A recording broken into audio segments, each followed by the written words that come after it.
Modules. So far all our code has been inside a script tag in the index.html file.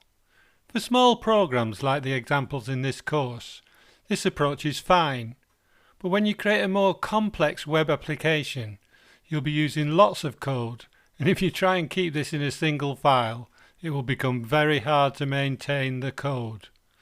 You can add additional JavaScript files, like this, but the approach we'll use in this lesson is to use modules.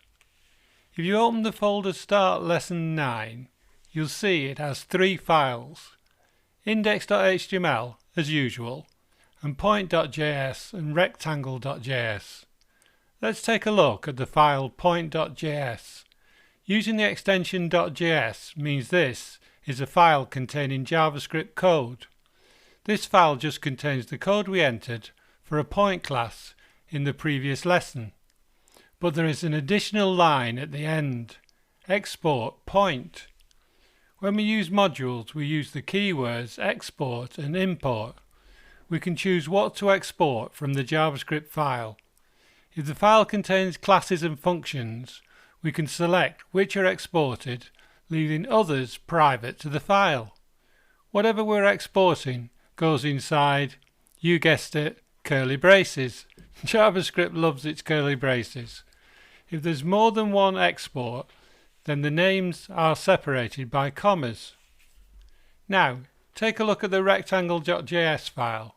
You probably guessed that this contains the code for the rectangle class. But if you recall, the rectangle class needs to know about the point class.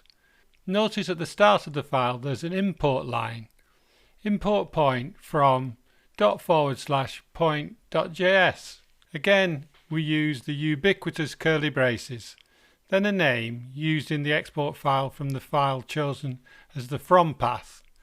We use ./ to indicate the current folder and the folder where you'd find the file doing the importing, and .. to move to the folder above the current one. All from paths must start with either ./ or ... When we use modules, we need to inform the JavaScript compiler. We add type equals module to the starting script tag. If you look in the index.html file, you'll see it makes use of the point and rectangle classes, just like in the previous video. Now we've made this script a module, but there's no attempt to import the necessary files. And if we open the page now, with the developer console open, you'll see uncaught reference error, point not defined. Can you fix this? You'll need to specify import lines for the point and rectangle classes. Pause the video and give it a try. Nice and simple. We use the keyword import followed by what we're importing in curly braces, then where we find the necessary file. Because the file is in the same folder as the index.html page, the path starts with ./. This is interpreted as the same folder as the file that is importing the external module.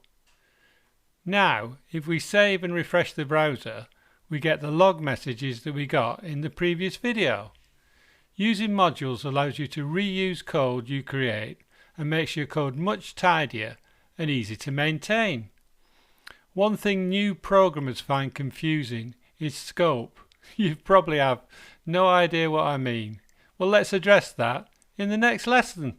See you in a minute.